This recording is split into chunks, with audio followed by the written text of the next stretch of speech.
El Señor esté con vosotros. Y con tu espíritu. Lectura del Santo Evangelio según San Juan. Gloria a ti, Señor. En aquel tiempo dijo Jesús a Nicodemo: nadie ha subido al cielo sino el que bajó del cielo, el Hijo del Hombre. Lo mismo que Moisés elevó la serpiente en el desierto, así tiene que ser elevado el Hijo del Hombre, para que todo el que cree en él tenga vida eterna. Porque tanto amó Dios al mundo que entregó a su unigénito, para que todo el que crea en él no perezca, sino que tenga vida eterna. Porque Dios no envió a su Hijo al mundo para juzgar al mundo, sino para que el mundo se salve por él. El que cree en él no será juzgado, el que no cree ya está juzgado, porque no ha creído en el nombre del unigénito de Dios. Palabra del Señor. Gloria a ti, Señor Jesús. Envía tu Espíritu, Señor, serán creadas todas las cosas. Amén. Bueno, hermanos, muy buenos días para todos. El 14 de septiembre del año 335 de la era cristiana se consagra la Basílica del Santo Sepulcro en Jerusalén, en un día como hoy, recordando la iniciativa que en su momento había realizado Santa Elena, madre de Constantino, justo después de la paz constantiniana del año 313, cuando el Imperio Romano pacifica de alguna manera su relación con el cristianismo y es decretado el cristianismo como la religión del imperio, ¿de acuerdo? Esta paz constantiniana, que llamamos así, de esta manera provocó, pues evidentemente, que la madre de Constantino quisiera exaltar la figura de Cristo y especialmente ella realizó un viaje a Tierra Santa para allí intentar de alguna manera en los lugares, ¿no?, más emblemáticos, en los lugares que de alguna manera recorrió nuestro Señor Jesucristo, pues construir las primeras grandes basílicas, de algún modo que daban como origen pues a esa devoción y a ese testimonio de lo que fue el acontecimiento de Cristo en Tierra Santa, porque hasta ese momento pues evidentemente el cristianismo, al ser perseguido, no había ningún tipo de referencia, ¿de acuerdo?, a nivel de construcción, sobre todo de las iglesias, ¿de acuerdo?, para conmemorar ese acontecimiento y muy ligado a una celebración que tenemos en mayo, concretamente el 3 de mayo, que es la invención de la cruz. Aquí inventio en latín significa descubrimiento, lo cual significa que ese día, el 3 de mayo, cuando bueno, creo que aquí es costumbre, ¿no?, en Murcia y en Andalucía, ¿no?, sobre todo especialmente colocar las cruces de mayo, las cruces floridas en primavera, después de la celebración de la Pascua, más o menos, ¿no?, pues el 3 de mayo, pues que fue en teoría cuando se encontró las reliquias de la cruz de Cristo, o sea, cuando se encontró el madero santo, ¿no?, en el que Cristo fue crucificado, pues hoy de algún modo aunamos todos esos significados para celebrar la misa del día de hoy, en este 14 de septiembre, de la exaltación de la Santa Cruz. Esos serían los motivos históricos, ¿de acuerdo?, por los cuales hoy se celebra este acontecimiento y por los cuales la Iglesia también unió otra celebración que será en el día de mañana, que es la Virgen de los Dolores, ¿verdad? Aunque tradicionalmente también celebramos el Viernes de Dolores y muchas María de los Dolores o Marilolis celebran el día de su santo, ¿no? Pues mañana también litúrgicamente, oficialmente, se celebra a la Virgen de los Dolores, no a la Virgen que está al pie de la cruz. ¿Queda claro? Pues son las dos celebraciones que tenemos hoy y mañana, ¿de acuerdo? Hoy, siendo domingo, como lo decía en la introducción de la Santa Misa, la Iglesia, que ya sabéis que los domingos es un eco de la celebración de la Pascua y es la celebración más importante de la vida cristiana, por eso se nos invita el domingo a participar de la Santa Misa, pues ha querido, ¿no?, la Iglesia resaltar el valor de la exaltación de la Santa Cruz, colocándolo por encima de la celebración dominical, lo cual es importante, lo cual quiere decir que todos nosotros deberíamos estar un poco hoy más atentos y estar un poco más dispuestos a acoger el significado o lo que representa para nosotros este acontecimiento de gracia, el significado del símbolo fundamental que de alguna manera a nosotros nos identifica como cristianos, que es la cruz. Podéis imaginaros por un solo instante que una persona que no tuviera conocimiento alguno acerca de lo que es la realidad del cristianismo, de repente se fijara en lo que tú llevas en el cuello, ¿no? Por si llevas una cruz en el cuello. Es que yo llevo una piedra de energía, yo. Honestamente, como cristiano te pega más la cruz, ¿eh? ¿Ya? Lo digo por si acaso. Digo, por si acaso. ¿De acuerdo? La cruz es lo que nos identifica a nosotros como cristianos.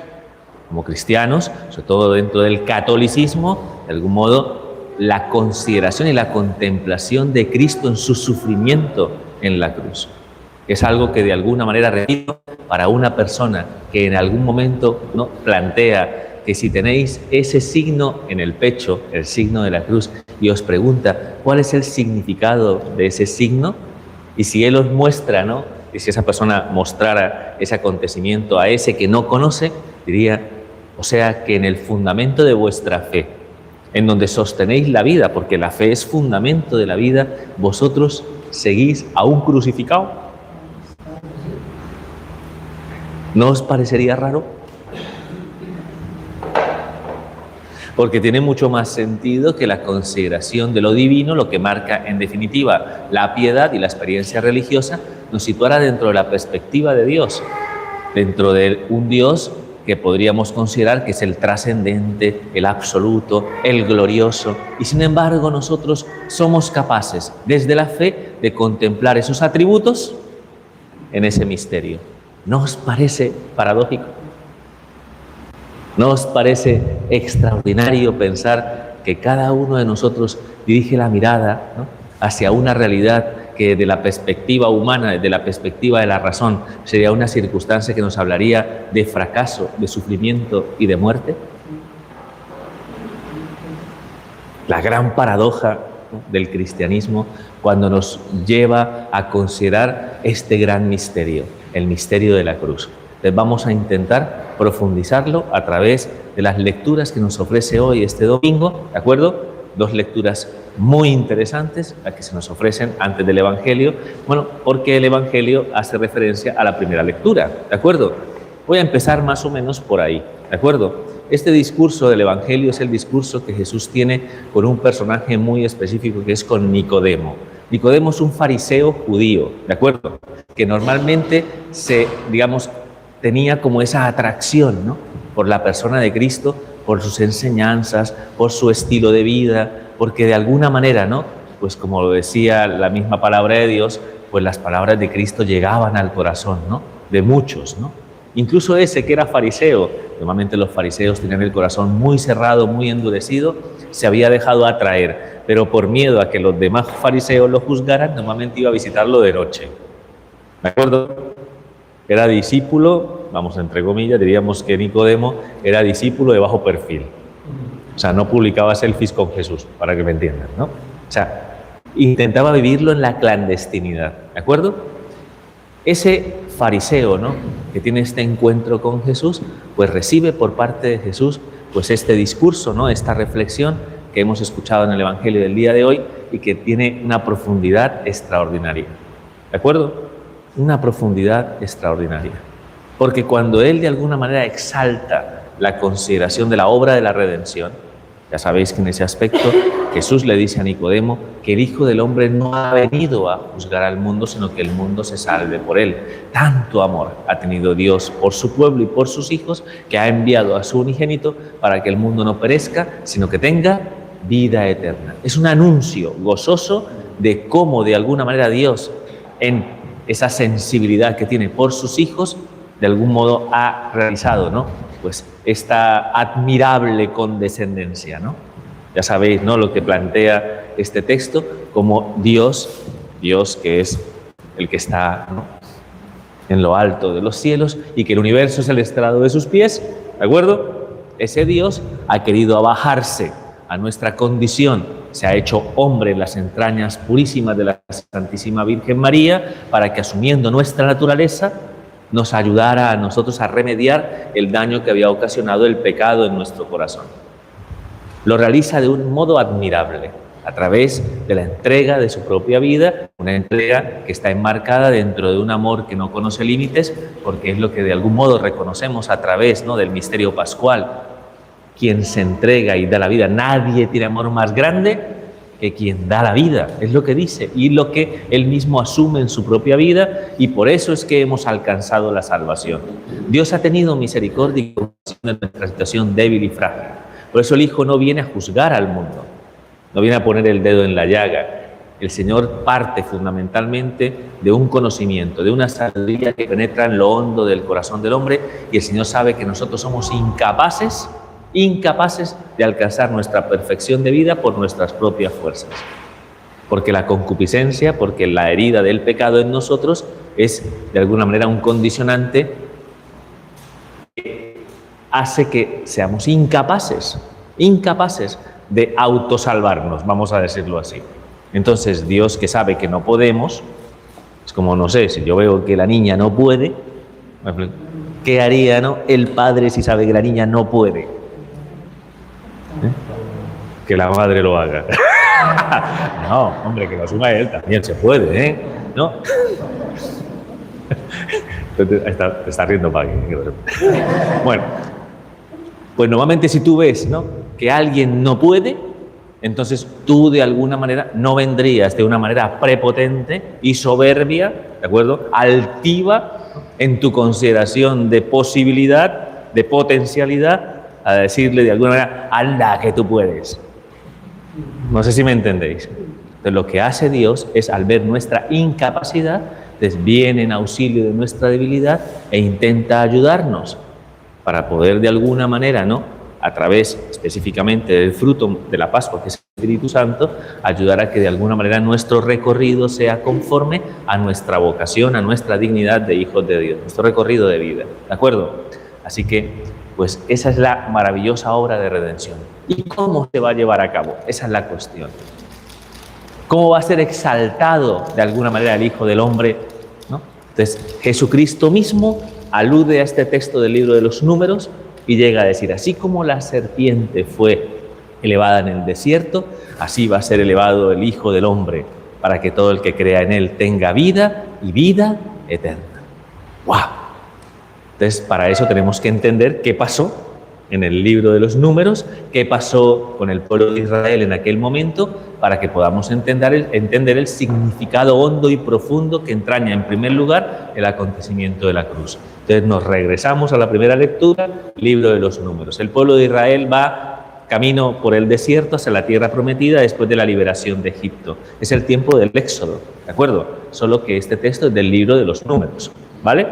En ese tiempo, pues resulta que hay un momento en el que el pueblo de Dios, en su camino por el desierto, empieza de algún modo a sentir la exigencia, ¿no?, de la vida en el desierto. Cuando hablamos sobre el tiempo del Éxodo, siempre de algún modo tenemos que situarnos ante un proceso de purificación. El pueblo era un pueblo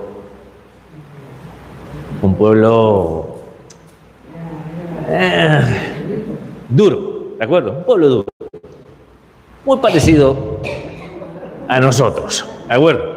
Pueblo duro, le costaba ajustarse a los planes de Dios, a la lógica de Dios. El Señor tiene que llevarlo durante 40 años por el desierto para que el pueblo se abandone, se fíe de Dios, para que el pueblo de alguna manera no proyecte falsas necesidades, falsas seguridades, porque en el desierto, ¿a qué te puedes aferrar? A nada. Sería insulso, de alguna manera, que en algún momento alguien pretendiera encontrar seguridad o se intentara de alguna manera acomodar en el desierto. No puede. El desierto es para él, de paso, ¿de acuerdo? Que es lo propio de la consideración de nuestra vida. Somos peregrinos, vamos de paso. En medio de esa exigencia, el pueblo en algún momento empieza a murmurar contra Dios. Se desespera, porque el pueblo es impaciente. Y para colmo de males, ¿no?, un recorrido que se podría hacer en meses, Dios pone al pueblo a recorrerlo en 40 años. Ahora, fíjate tú, si el Señor tiene guasa. Tú impaciente, 40 años en el desierto. Así que a los impacientes,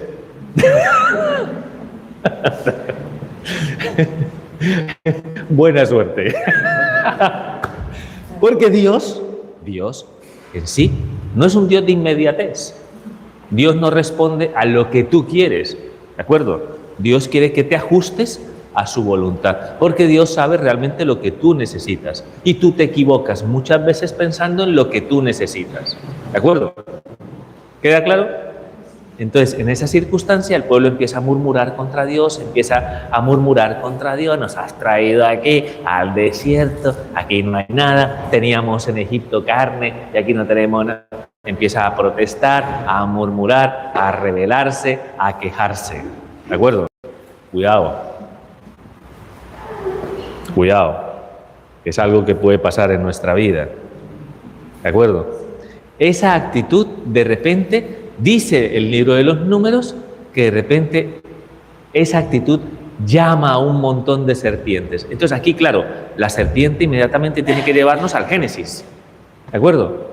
Porque la representación de la serpiente fundamentalmente para nosotros va ligada al mal. Porque ¿quién es el que tienta a Adán y Eva en el paraíso? La serpiente primordial, ¿de acuerdo? ¿Y por qué ese animal específicamente se escoge de manera simbólica para representar la consideración del mal? Porque es que la serpiente es muy mala. ¿Me explico? ¿No sabéis cómo ataca la serpiente? La serpiente no ataca de frente. ¿Me explico? Es traicionera.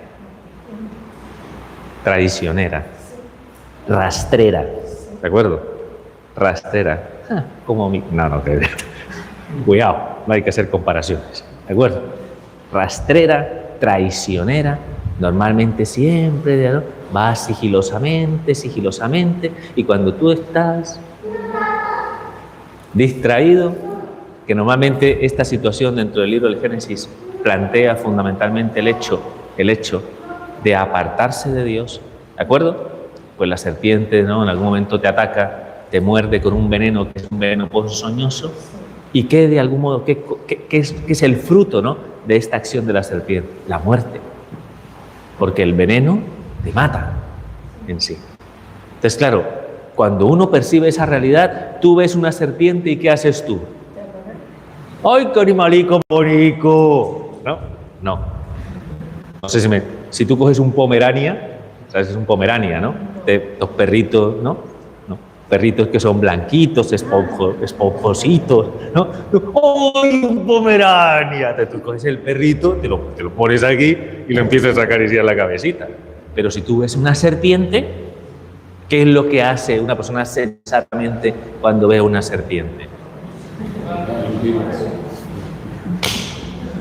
Sale corriendo, se aparta, porque sabe perfectamente que esa serpiente te puede hacer daño. Fijaos, no sé si me entendéis, haciendo esta reflexión, ¿qué es lo que pretende el Señor?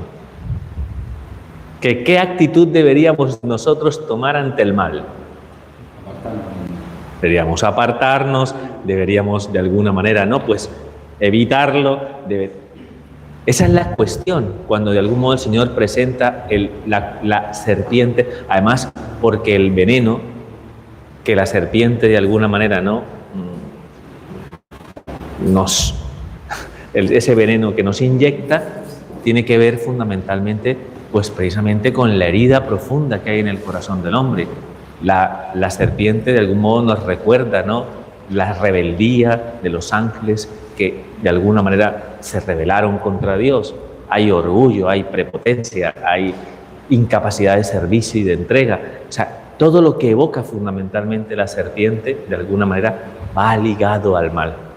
Entonces entendemos por qué la murmuración contra Dios trae consigo que estemos más expuestos a la serpiente. Entonces, hacer la reflexión, más cerca de Dios, más lejos de la serpiente, o más cerca de la serpiente.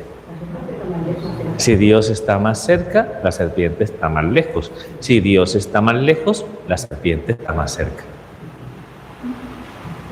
Eso lo entiende un niño. ¿Tú lo entenderías? Bueno, ya. Hola. Que sí lo entiende. Entonces, si un niño lo entiende, o sea, hombre, es evidente que nosotros de algún modo tenemos que asumir esa responsabilidad, ser conscientes, sobre todo el que en algún momento todavía sigue diciendo que el demonio no existe, que aterrice y que se dé cuenta que en la experiencia de la fe cristiana y como católicos creemos en la existencia del demonio.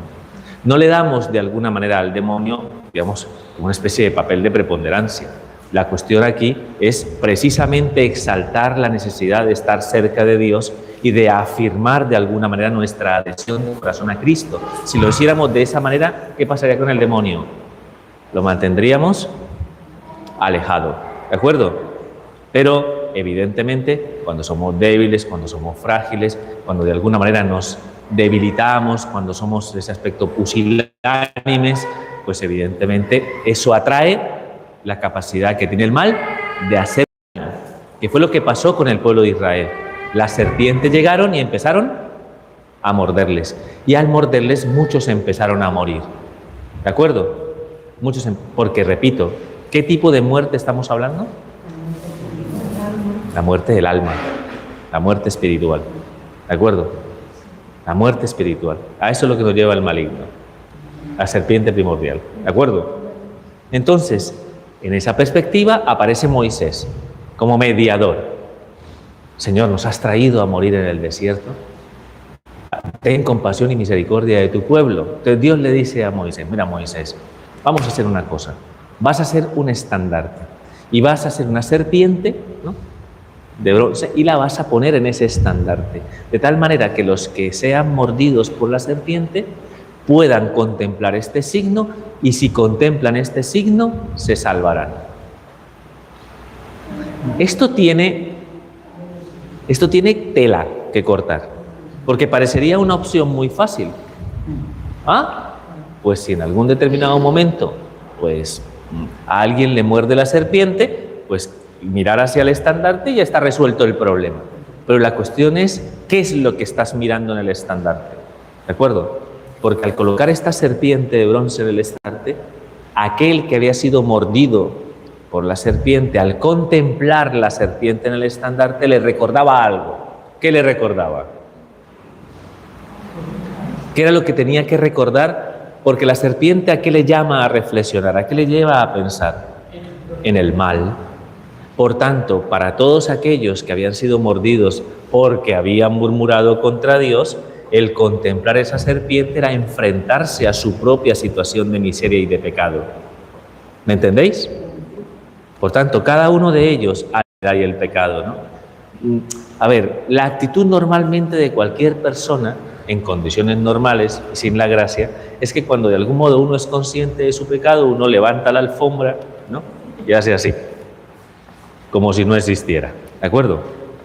Hace caso omiso a su realidad de debilidad. Pero el Señor nos invita a ser conscientes de que somos débiles y pecadores. Para ser conscientes necesitamos una actitud y una disposición que es la humildad. La humildad hace que yo en algún momento, al ver ese estandarte, como judío, me diga a mí mismo, he pecado contra el cielo y contra ti, Señor.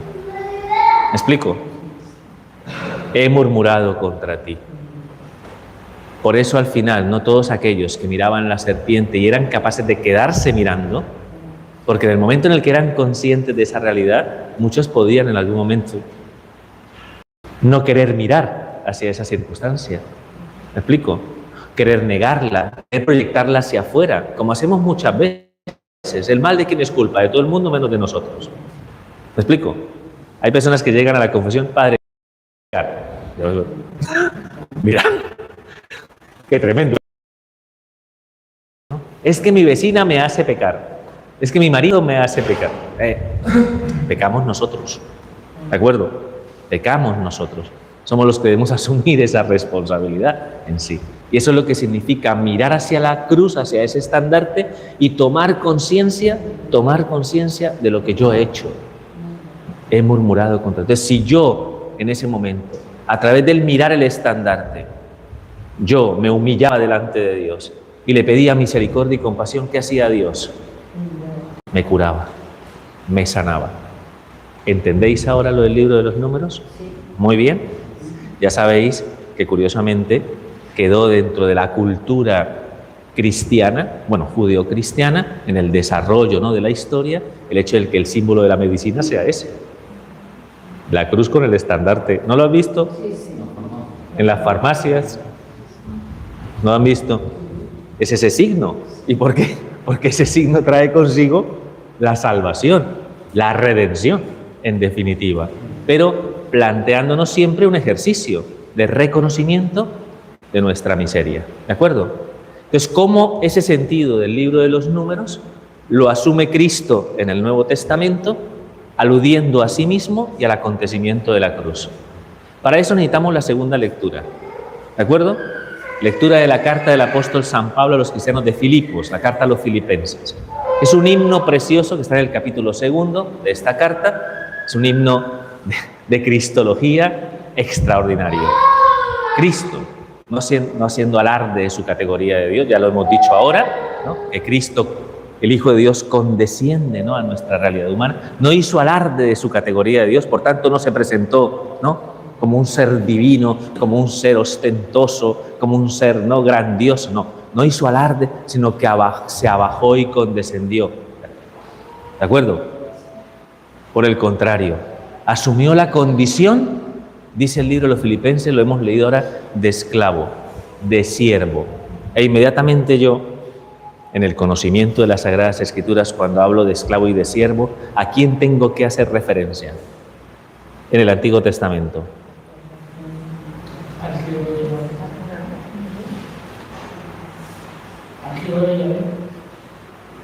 No lo dice muy seguro, pero es así. Al siervo de Yahvé. Al siervo de Yahvé.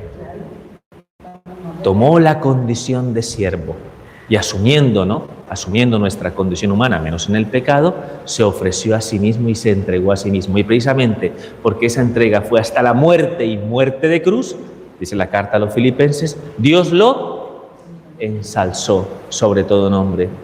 De toda forma que toda rodilla que se doble en su presencia, que toda rodilla se doble en su presencia, porque es autor de salvación eterna, como lo que ha acontecido en el libro de los números. Todo el que contemple este signo, ¿no?, se salvará, bajo esa misma premisa de sentido y significado. Y alude a ello a través de la figura del siervo de Yahvé. Texto del libro de Isaías que nosotros leemos en la Semana Santa, el lunes, martes, miércoles y viernes santo. Bueno, y el domingo de Ramos también. ¿De acuerdo? Se leen los 4 cánticos del siervo de Yahvé. ¿Alguien sabe a qué me estoy refiriendo?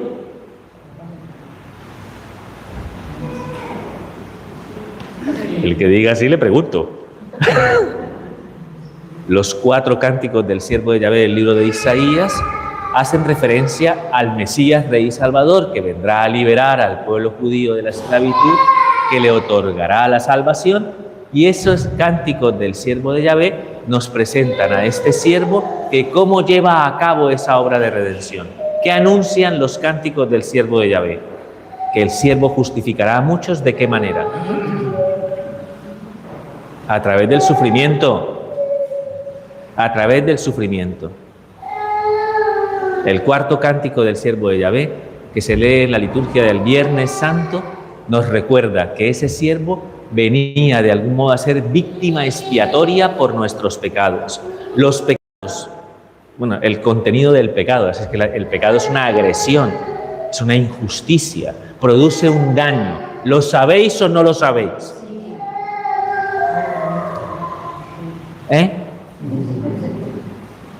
Produce un daño enorme el pecado, ¿de acuerdo? Produce un daño enorme el pecado. Entonces, ¿lo sabéis o no lo sabéis? Entonces, todo el castigo, ojo, en justicia, todo el castigo que mereceríamos nosotros como consecuencia del pecado, toda la carga, ¿no?, correspondiente a lo que en justicia deberíamos nosotros satisfacer por los pecados que cometemos, según el libro de Isaías, ¿no?, el siervo lo asume él como víctima expiatoria por nuestros pecados. El castigo que debía recaer sobre nosotros recayó sobre él. cargó con nuestros crímenes, cargó con nuestras iniquidades, cargó con nuestra impiedad. Sus heridas, dice el libro de Isaías, nos han curado. Eso quiere decir que Él, ¿no? Que Él asumió delante de Dios el pago necesario para redimirnos de las consecuencias del pecado. ¿Cómo consideraríais ese acto de amor? Inmenso, inmenso. Y sabiendo que por lo que lo ha hecho. Porque en la cruz, de alguna manera, nosotros, en ese madero santo, debemos reconocer evidentemente nuestra impiedad, nuestra iniquidad. Son nuestros pecados los que lo han llevado a la cruz.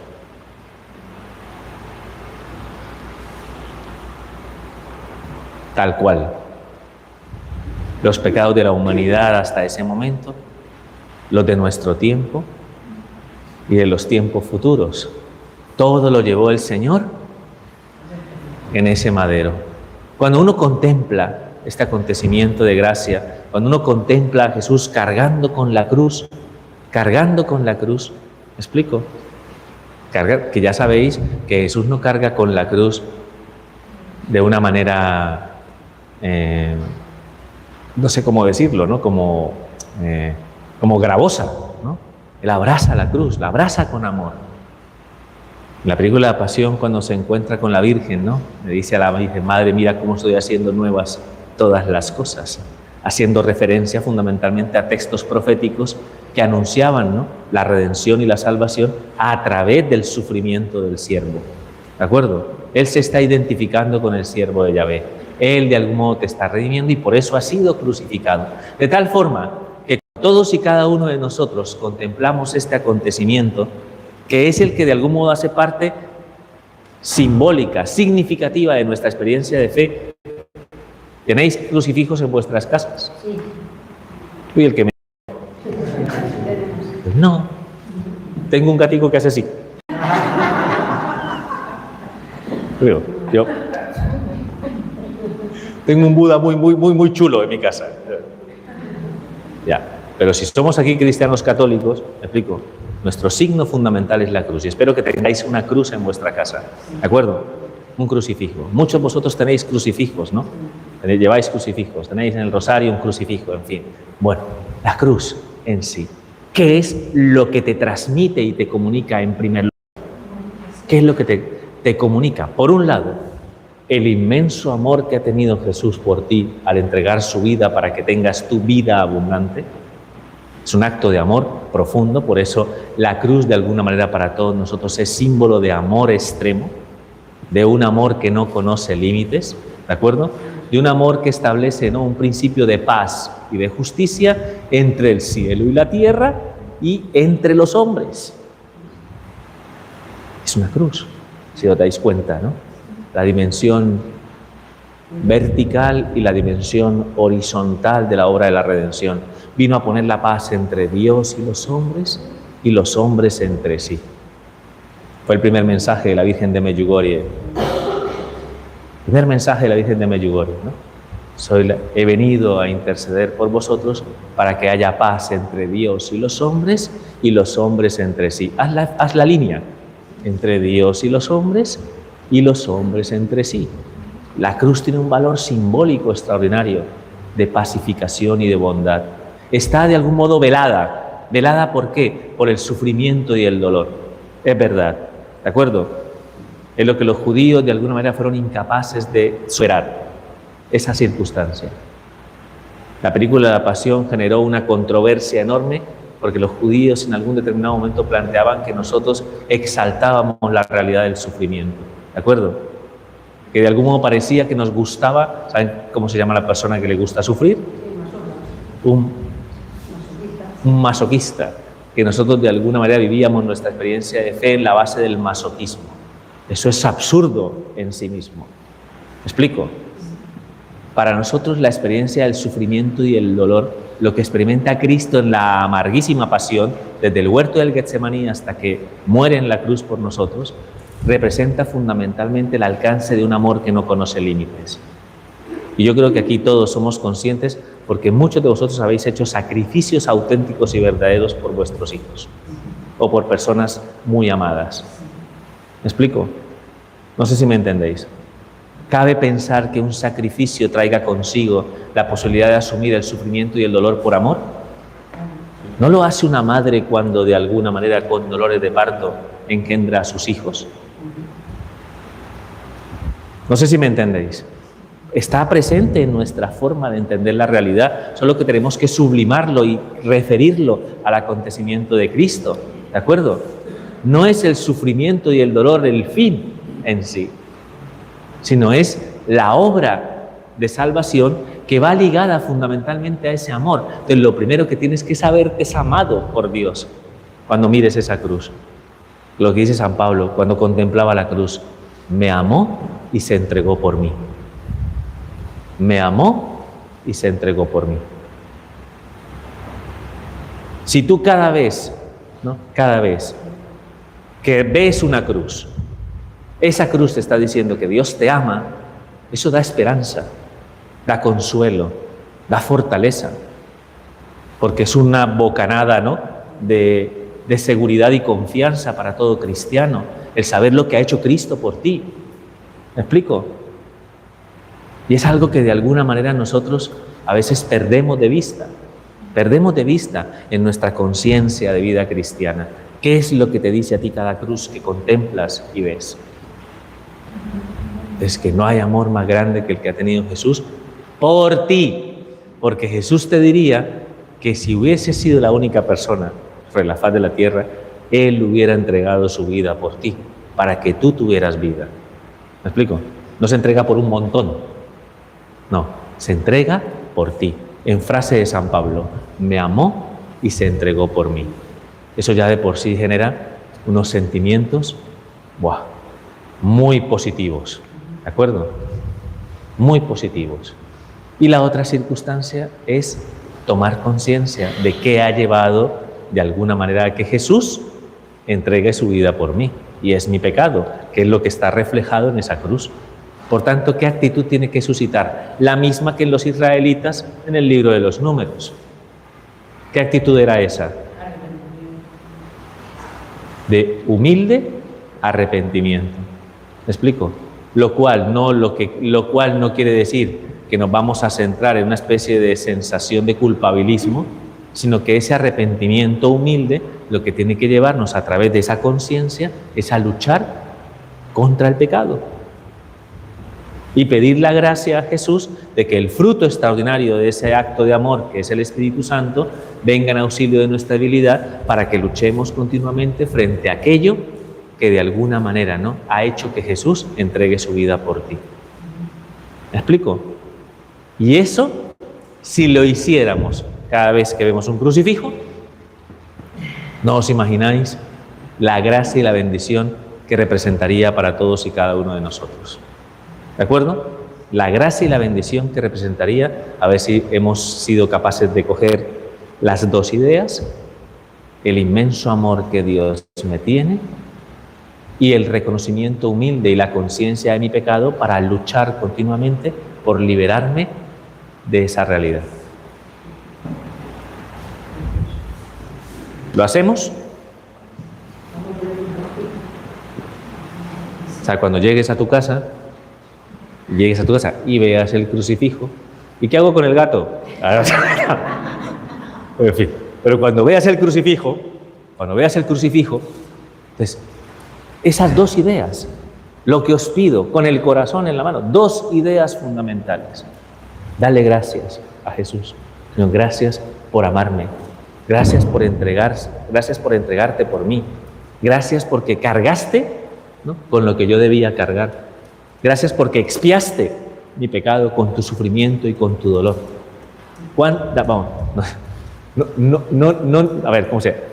Nos quedaría corta la vida para darle gracias al Señor por lo que ha hecho por nosotros. Entonces, sed agradecidos. Y al mismo tiempo que el Señor nos otorgue sentimientos de piedad y sobre todo de humildad para que reconozcamos nuestros pecados, que son los que han causado que Cristo se entregue por mí, y que de alguna manera nosotros estemos dispuestos a purificarnos. ¿Me explico? Que haya un arrepentimiento. Eso es bueno tenerlo presente porque la palabra de Dios dice que el justo peca 7 veces al día. Entonces, ¿cuántas pecamos nosotros? Bueno, en fin, el Señor, pues, danos arrepentimiento sincero para que se enternezca el corazón y para que nuestro corazón sepa decir: Señor, ten misericordia y compasión de nosotros. Perdónanos nuestros pecados. Nos arrepentimos de nuestras agresiones. Te explico, queremos corresponder a tu amor intentando ser más fieles a tu voluntad. Por tanto, danos el Espíritu Santo para que nos ayude a llevar a cabo el cumplimiento de esta tarea. ¿Os queda claro? Sí. Muy bien. ¿Ya terminó? No. ¿Por qué? Porque hay otro elemento que entra en juego aquí, ¿de acuerdo? Que es el otro elemento que de algún modo es importante. ¡Oh! Súper bien. El otro elemento importantísimo dentro de la consideración de la exaltación de la Santa Cruz, ¿de acuerdo?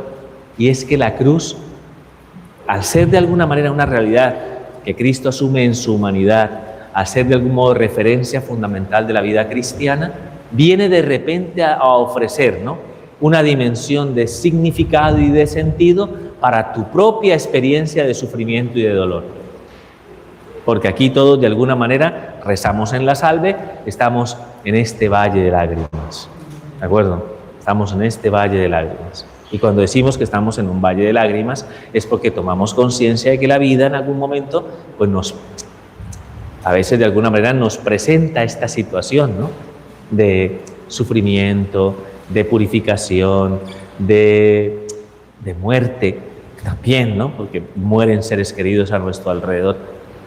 Entonces la cruz de repente viene a ofrecerse a nosotros como una fuente de sabiduría, como una fuente de conocimiento profundo de cómo debemos entender nuestra propia vida.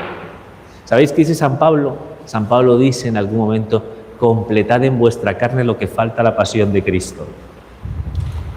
¿A la pasión de Cristo le falta algo? No, la pasión de Cristo es perfecta. Pero cuando Pablo dice esto, dice si vosotros, que también vivís en medio de sufrimientos, de enfermedades, de situaciones difíciles, si también vosotros veis cómo Jesús asumió la dimensión del sufrimiento y el dolor, puede ser que unidos a Jesús encontréis algo que de alguna manera vaya ligado precisamente a la lógica del amor y de la caridad que está presente en esencia en todo lo que nos llama a ser cristianos, ¿de acuerdo? ¿Y cuál es esa invitación? ¿Qué hizo Cristo con el sufrimiento y el dolor? Primero lo aceptó. ¿Os acordáis? Costó lo suyo, en el sentido, ¿no?, que la oración de Getsemaní fue una oración de conformidad para asociarse a nuestra humanidad, porque sabemos que es una situación que no nos es fácil. De una vez lo digo, no es que el Padre dijo que había que conformarse. A ver, que esto cuesta, que hay que orar mucho, hay que pedirle al Señor que nos ayude en algún momento a tomar conciencia de esto para que seamos perseverantes. La oración de Getsemaní fue una oración perseverante, fue una vigilia donde el Señor luchó y combatió para conformarse con la voluntad de Dios hasta que lo aceptó. Tan grande fue la lucha que sudó gotas de sangre en medio de la angustia de asumir esta realidad. Entonces el Señor entiende que para nosotros también es difícil. Por supuestísimo que entiende que es difícil, que es complicado. Cuando en algún momento alguien dice: hombre, abraza la cruz. Sí, es que abrazar la cruz cuesta. Entonces necesitamos perseverancia y unión con Dios para que a través, ¿no?, de esa gracia yo pueda abrazar esa dimensión de sufrimiento, de dolor, de enfermedad en mi vida. ¿De acuerdo? Cristo aceptó y ofreció esa experiencia, pues su ofrenda a Dios, para que de esa manera Dios reparara la herida, ¿no?, que estaba presente en el corazón. Cuando San Pablo dice esto, completad en vuestra carne lo que falta a la pasión de Cristo, lo que os dice es: mirad, sed sensatos y sabios espiritualmente hablando. Si alguno pasa por una situación de sufrimiento, de enfermedad, de purificación, todo eso, tiene dos caminos. El más humano, que es el rechazo. Cuando tú rechazas esa realidad, porque evidentemente lo primero que te van a hacer es rechazar, porque es lo que te va a salir de la humanidad que tienes. Cuando tú rechazas esa realidad, de algún modo al no poderla asumir, se convierte para ti en una carga. Y cuando vamos cargados, ¿cuál es nuestro semblante? Tenemos un semblante desesperado, angustiado, sufrido, airado. ¿Me explico? Somos dramáticos, muy dramáticos. De hecho, la gran mayoría de personas caen en situaciones de conmiseración, ¿de acuerdo? De victimismo, que lo único que genera aún es más sufrimiento. ¿Me explico? Más sufrimiento. Te volvemos todo un drama, un drama. ¿Me explico?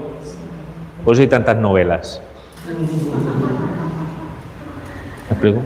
Porque el drama vende. El drama vende, el drama llamativo. El drama para una revista esta del corazón, madre mía, ¿no? Pero los cristianos no estamos llamados a dramatizar la realidad de la vida. Estamos llamados en algún determinado momento a dimensionar esa capacidad de ser ofrenda a Dios en lo que estamos viviendo. Si tú aceptas y ofreces lo que estás viviendo dentro de tu corazón, ¿qué es lo que le estás permitiendo a Dios a través de esa ofrenda que evidentemente va ligada a Cristo, ¿no? Va ligada a la cruz de Cristo? ¿Qué es lo que estás haciendo? Estás permitiendo que la obra de la redención siga actualizándose en la vida de la Iglesia. Por tanto, adquieres una fecundidad espiritual misteriosa que va ligada al hecho de que en algún momento debemos tomar conciencia de que quien se ofrece a Dios y ofrece su sufrimiento y su dolor está contribuyendo a que Dios de alguna manera derrame gracias abundantes en los demás. Os voy a poner un ejemplo de esto, ¿de acuerdo? Un ejemplo sencillo, ¿de acuerdo? Quiero ir a Fátima el próximo año, ¿vale? Quiero ir a Fátima, esto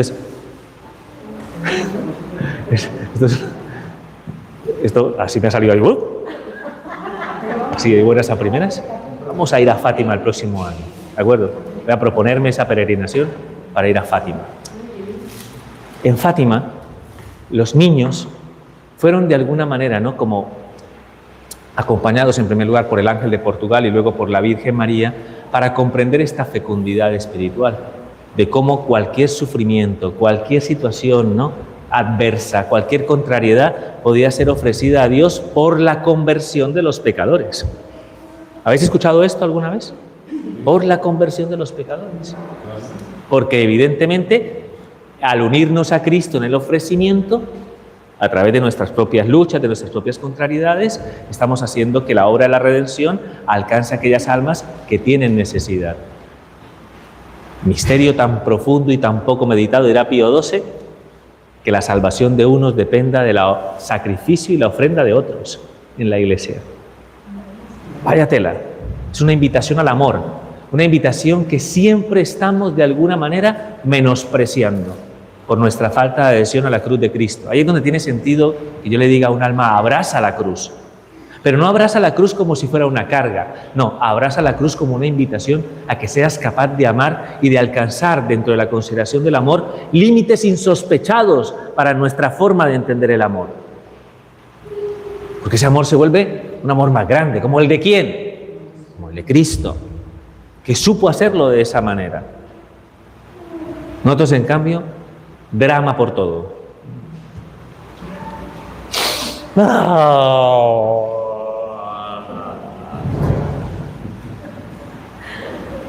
Que no solamente te haces la vida a ti imposible, es que se la haces imposible a los demás. En ese drama, en esa situación. No hay nada más terrible, y yo lo digo de manera autocrítica. ¿Qué quiere decir, no? Que todos de alguna manera estamos inmersos en esta lucha, porque todos somos quejicas.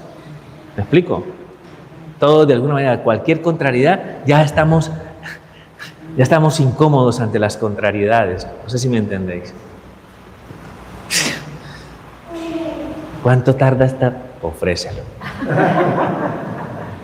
¿Sufres? Ofrécelo. ¿Por la conversión de quién? Del cura. Claro, por supuesto, porque más. Ofrécelo. Aprende. Es que una persona se libera. Yo conozco situaciones, mira, os voy a señalar situaciones, las situaciones de enfermedad, Las situaciones de ancianidad son dos situaciones muy concretas que van ligadas a grandes sufrimientos y a grandes situaciones como de no sé cómo llamarlo, como de expolio, ¿no? O sea, me explico, un enfermo, una persona que se enferma y que es dependiente, una persona que es anciana, que ya no se vale por sí misma. Me explico, son situaciones de sufrimiento muy grandes. Cuando esas situaciones de sufrimiento se viven sin lógica, sin esta lógica de la que estamos hablando, es tremendo. Es tremendo. Cuando tú no aceptas tu ancianidad, cuando tú no aceptas tu enfermedad, ¿me explico? Todo se dramatiza, todo se vuelve más... Todo rosa, todo genera problemas, porque de alguna manera hay una inconsistencia existencial ahí. Cuando uno no acepta las cosas, uno las sufre. Mirad, fíjate, recién ordenado cura, olía todavía a crisma. O sea, estaba recién ordenado. Y me dicen, padre, o sea, esos son los primeros días, no al día siguiente, pero los primeros días, me dicen, padre, si le puede llevar la comunión y la unción de los enfermos a alguien que está muriendo. ¿De acuerdo? Me lo dicen así. Y yo, claro, ¿no? Recién ordena, yo me pongo mi capa de supercura, pero pues voy a salvar a esa alma, ¿no? Entonces me voy allá, ¿no? Me explico. Hay que crecer y madurar, en todo, ¿no? En ese momento, pues, yo me voy a salvar esa alma, ¿no? Lo digo yo allí, y me encuentro a un hombre que efectivamente estaba muriendo de cáncer, o sea, estaba en una etapa terminal, estaba ya a punto, ¿no? Estaban a punto ya de sedarlo, porque ya era una situación ya bastante compleja. Entonces, bueno, me siento a hablar con él. Bueno, le digo yo, bueno, ¿cómo está tu corazón? Cuando empieza a hablar ese hombre, es un hombre de fe. Y cuando me empieza a situar dentro de la realidad que estaba viviendo, de cómo estaba unido a Cristo, cómo estaba ofreciendo todo eso, ¿no? Por su familia y por sus hijos que estaban lejos de la iglesia, cómo de alguna manera había encontrado la paz en el saber que estaba con Cristo y encontraba consuelo. Claro, yo salí de ahí. ¿Entendéis eso de entraste por larga y saliste trasquilado? Yo salí de ahí compungido, o sea, no, salí muy contento por lo que vi, honestamente. Yo digo que mi misión fue simplemente darle la comunión, darle la unción y decir, Señor, ya está listo, ya es tuyo. ¿Me explico? Pero yo salí con la sensación de que de alguna manera yo no había entendido esto en mi vida. No sé si me entendéis. O sea, yo salí revuelto, porque yo soy consciente de todo lo que me quejo, de todas las cosas que en algún momento me resisto, de todas las cosas donde lucho y donde pugno y donde yo no tengo esa conformidad. Ese día esa persona me dio una lección de humildad y de evangelio que se me quedó clavada en el corazón, porque esto no es teoría. Un cura lo puede saber por teoría. Esto es una cuestión de gracia y es una cuestión existencial. Una persona que en su sufrimiento, en su tribulación, en su dolor, en su contrariedad, por la gracia de Dios, abraza la cruz y se ofrece, siendo fecundo espiritualmente, esa persona encuentra su camino, encuentra el amor. Y es una persona que da testimonio y fuerte de lo que realmente es el Evangelio de Cristo. Pero nosotros perdemos esa oportunidad continuamente, porque no nos ofrecemos, porque de alguna manera siempre nos resistimos. Entonces, va Jacinta, Francisco y Lucía, que como ya habían tomado la decisión de ofrecer sus meriendas, o sea, sus padres les preparaban meriendas a los niños, a los que eran pastores, cuando iban a cuidar los rebaños. Como ya le habían prometido a la Virgen hacer sacrificios por la conversión de los pecadores, ellos ofrecían su merienda a los niños pobres del pueblo. Entonces ellos iban saliendo de la casa y los niños pobres estaban todos ahí. O sea, con lo cual no alcanzaban ni a darle un mordisco. No sé si me entendéis, ¿no? Plup, plup, plup, le entregaban todo. Bueno, es un propósito. Muy bien, se van para el campo. Estío, o sea, verano, y el campo estaba caliente a más no poder. Habían entregado toda el agua que tenían, toda la comida que tenían. Entonces empiezan a tener hambre. Empiezan de alguna manera, ¿no? Como pues y empiezan los grillos, las chicharras del estío, ¿no? Las chicharras, ¿sabes? Pues tú tienes hambre, tienes dolor de cabeza, ¿me explico? ¿no? Y empiezas a escuchar estas chicharras. ¿Qué diría un español? No lo voy a decir porque me están grabando, ¿no? ¿Pero qué diría un español? De ahí para adelante. ¿Me explico? Entonces, Jacinta le dice a los niños, qué molestas son estas chicharras. ¿Podrías decirles, Lucía, que se callaran? Y le dice Lucía a Jacinta, Jacinta, ofrécelo por la conversión de los pecadores. Y Jacinta se queda pensando y dice, es verdad, ¿por qué me tengo que quejar? Voy a ofrecer esto por la conversión de los pecadores. Y encontró paz. Una niña de 7 años fue capaz de entender esta lógica, animada por la gracia de Dios. Pensadlo en cualquier situación que en este momento estéis atravesando y que de alguna manera genere ese tipo de situaciones. ¿De acuerdo? ¿Cuál es nuestra reacción? Y dependiendo de esa reacción, ¿cuál es el estado de tu alma? Y si la cuestión aquí sería decir, ¿será que me falta abrazar la cruz? ¿Será que me falta abrazar la cruz? Porque hasta que yo no abrace esa cruz, voy a estar ahí, por dentro, revuelto, envenenado, ¿no? Desencajado. Buenos días, ¿qué tienen de buenos? Porque de alguna manera nos está dando en nosotros esa aprehensión, esa sumisión de lo que es realmente el misterio de la cruz de Cristo.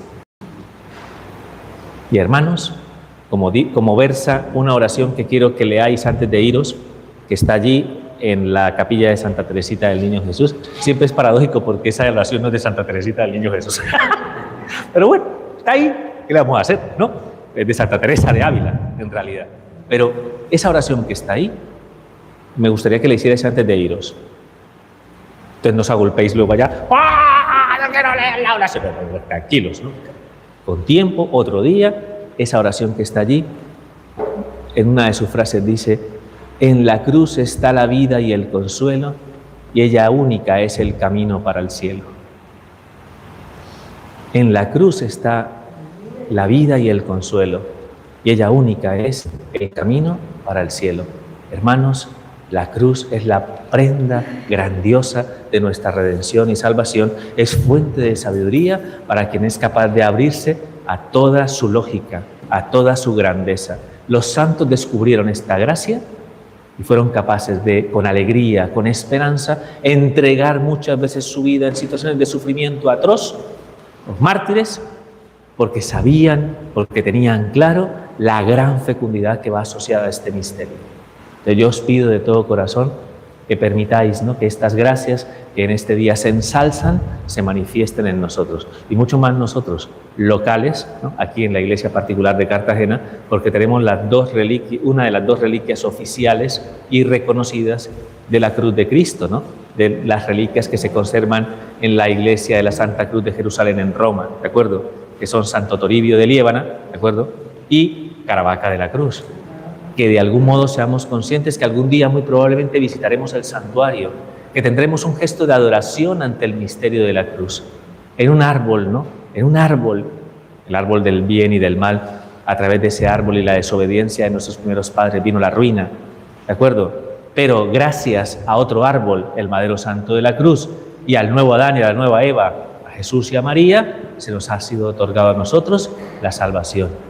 Venid y adoremos este gran misterio, que es lo que decimos nosotros cuando te adoramos, oh Cristo, y te bendecimos. Pero que eso no sea como una lora, Que por mi santa, porque por la santa cruz, que por tu santa cruz redimiste al mundo y a mi pecador. Así que nos conceda esta gracia este día. Al Señor se lo pedimos a la Santísima Virgen María, pero me dejo todo el sufrimiento de María para mañana. Así que, y mañana la misa es a las 7 de la mañana. Así que, mañana, sí. Así que, pues, os pido, es que tengo que ir por mi sobrino que llega mañana. Así que bueno, pues, os pido de corazón que de algún modo todas estas ideas, todas estas mociones espirituales os llenen de sabiduría.